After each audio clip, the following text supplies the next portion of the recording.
দেখি কি হয়েছে। হাতটা কি করে কাটলে তুমি? দেখো আমার কাছে দেখো।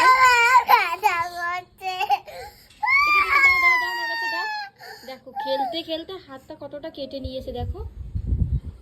সব সময় তুমি দুষ্টুমি। তোমাকে আমি কখন থেকে বলছি মাম আসো, ঘুমাবে, আসো আসো, তুমি না করে এই ব্যালকনিতে এসে কি করেছো। আর দেখো নিজের হাতটা তুমি কেটে নিয়েছো। সবসময় দুষ্টুমি করতে করতে, চলো চলো ওষুধ লাগিয়ে দেবো তোমাকে, চাঁদিয়ে এসো।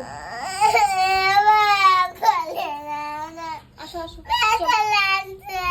ব্যথা লাগছে? তুমি কেন করেছো এরকম দুষ্টুমি বলো? তোমাকে আমি কখন থেকে বারণ করেছি তো? তুমি কেন শোনো না কথা বলো? এখন দেখেছো তো ব্যথাটা কার লেগেছে? তোমার তো। ওষুধ লাগিয়ে দিয়েছি, ঠিক হয়ে যাবে। না না ওষুধটা মুছে যাবে তো। হাতটা এরকম করে রাখো। ওষুধটা যেন মোছে না, ঠিক আছে? ওষুধ লাগিয়ে দিয়েছি, ঠিক হয়ে যাবে না। হাতে লেগে যাবে। কুদিয়ে দিয়েছে দেখো।